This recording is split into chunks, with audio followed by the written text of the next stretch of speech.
And if they don't know how, that's one thing. But most of them know how to fix it. They just want to make sure their ass ain't going to get in trouble. Now, that's where you come back and you empower them. So I like to tell people, so listen, I want you to make a decision. At the end of the day, I want you to make a decision because you're not bothering me. And I don't tell them that part, but that's the point. And it's more efficient if they make a decision. Now, if you don't like the decision they make, you don't get on them.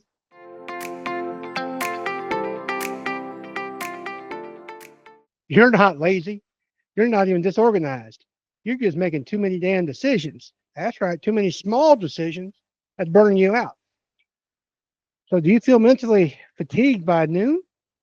Hell, I used to. Not anymore. We're going to talk about that today. We're going to talk about how you can get rid of that silent killer, which is called decision fatigue.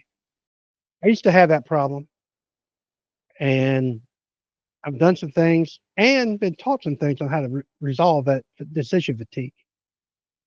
I used to decide, hell, people ask me all types of questions, and I feel like I had to answer them for one thing, and then I'd ponder on them, and I wouldn't get done what I wanted to get done. And then by the time it was ready for me to get done, things I needed to happen, I sure the hell didn't feel like it. That's because that's fatigue. And you're answering questions that you don't need to answer. Or answer them once and take care of it and don't have to worry about it getting answered again. One time, I remember somebody asked me a question and I answered it.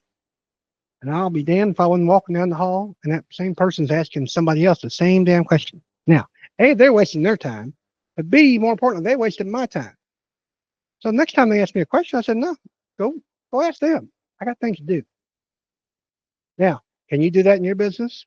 Well, you're going to because you need to because you're getting asked too many questions. So how do you do that? Well, no, my favorite's the SOP, the, uh, the standard operating procedure.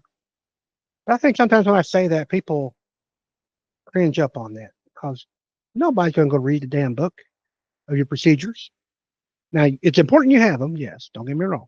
That ain't what I'm saying. What I'm saying is use those procedures to train. And you use that SOP as a reference. So if somebody doesn't know or you're not available, worst case scenario, they're going to go to that reference point and make it easy for them to find, and they can refer to it if they have to. Well, Chris, how do I make it a SOP? Well, it used to be I had to sit down and I'd kind of make my own notes out. Or me and my office manager, we'd sit down and say, okay, well, this is what I'd do. And we'd write it out and we'd hash it out. And we say, well, let's make it easier to understand, blah, blah, blah. Well, the best part is we have AI today. Hell, AI can make you a whole procedure on anything. Ask AI if you don't know how. Make me a procedure on this. And then you can make changes to it if you don't like it, add to it, or make it your own. The point being is do a procedure that you can have somebody to refer to later. And they could be a procedure on anything. But I guarantee you it's going to be helpful in the long run because you can say, and this is the best part, when they come to ask you a question, did you look at that procedure we typed up 2 months ago? Oh, no. Send them to it. I guarantee you they won't come back to you again. So, what else?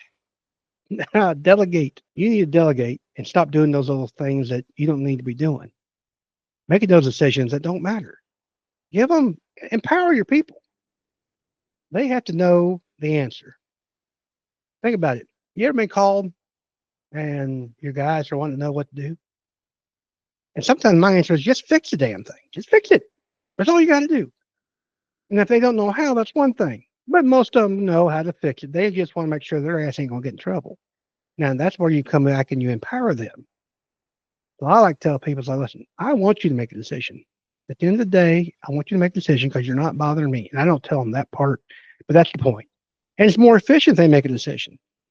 Now, if you don't like the decision they make, you don't get on them. That's not right because you gave them the authority too. But if you don't like their decision, then say, hey, I appreciate you making a decision. This is how I would do it next time, or here's how I'd like to see it happen next time. And by golly, if you got to make an SOP on that, make an SOP on that. But whatever it is, give them the power to do what needs to happen. Some of the companies out there that have the best customer service. Customer service knows that they can spend up to X amount of dollars to make you happy. make the customer happy. Well, give them some authority. Hey, go fix this up to a certain amount of money. If it's more going to cost more than that, contact me. Fair enough. But, they have some guidelines to follow, and you're making one less decision, so you don't have to get all worked up and using that brain power for stuff you need to be using brain power for. One of the third things I like doing is batch thinking. What's that do? Well, we're going to talk about later in this thing about making a list, but you look at your list of things to do, and you'll be surprised how many things are similar in some ways.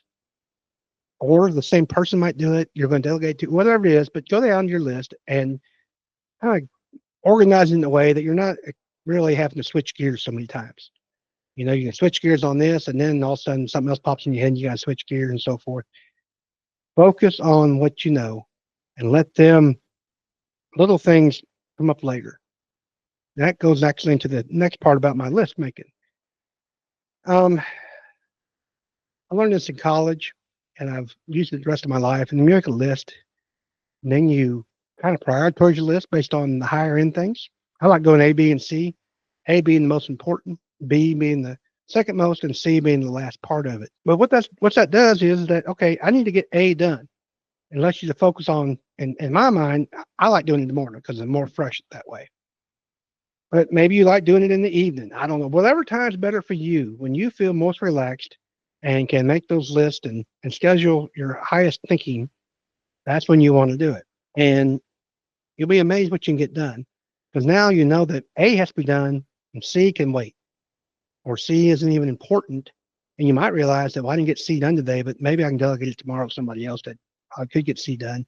It might need to happen, but it ain't you that needs to do it. Lastly, we want to automate our routine stuff. I'll talk about that list. I live by the calendar.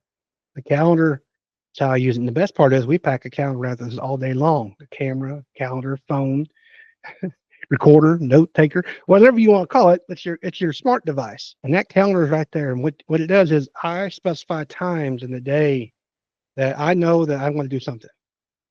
I plan to have lunch. That's just me. I could probably use it without a few lunches if you look at me. But, by God, I got an hour on my lunch day. Do I always hit it? No, but it's there. And it reminds me that needs to happen.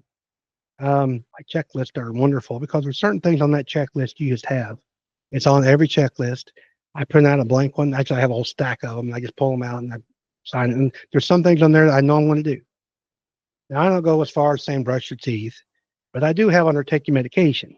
Because my dumb ass, I'm such a hurry sometimes in the morning, I forget to take it.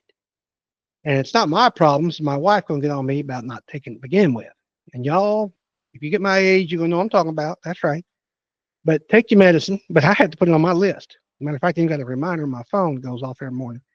And the best part is, once that becomes a routine, I'm already taking the medicine before the phone goes off. That's right.